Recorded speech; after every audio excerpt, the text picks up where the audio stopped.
जातवक्वेः इदामानस्य पशोन्पाहिमसाः पवित्रावति विश्वा नराणावति विष्णास्तत्र स्थाविष्णास्योराधिविष्णाध्रुवासि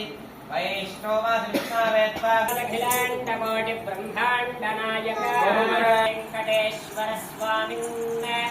चतुर्वेद पारायण प्रिया शुक्ल यजुर्वेद पारायण प्रिया शुक्ल यजुर्वेद पारायणं वधारय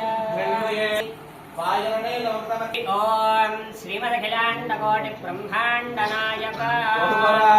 वेद वेदांत वेद्या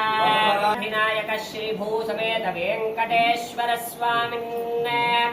चतुर्वेदांतर्गत सामवेद पारायण प्रिया सामवेद पारायण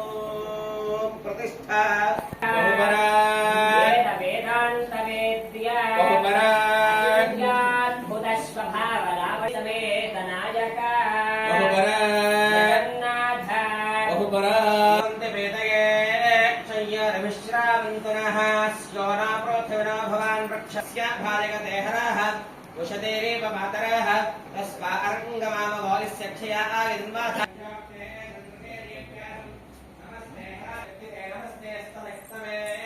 नमस्ते याभ्यो भागिनः पशुभ्यः अत्यनेक कल्याण गुणाकरा नमस्को नमो धात्को नमस्ते को नस्यवो नमादाय क्षरं पदमध्येति यो हवै नारायणस्याष्टाक्षरं पदमध्येति अनुपब्रवः सर्वमायुरेति विन्दते प्राजापत्यं राजस्पोषं गौपत्यम् ततोऽमृतत्वमश्नुते ततोऽमृतत्वमश्नुत इति य एवं वेद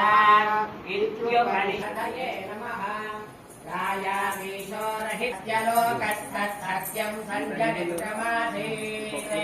सत्यं दत्ता ॐ अधनिषेकादि संस्कारान् व्याख्यास्यामः ॐ हरिः ॐ जयस्थिति बलो राजा जयति सुग्रीवो राघवेनाभिपा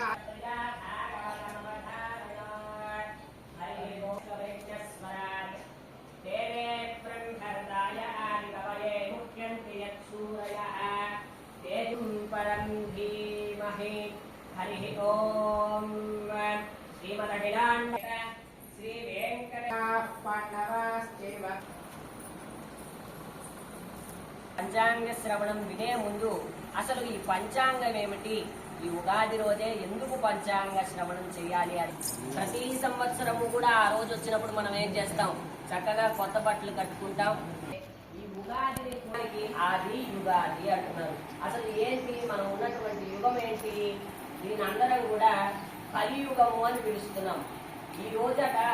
ఈ కలియుగం ప్రారంభమైనటువంటి రోజు.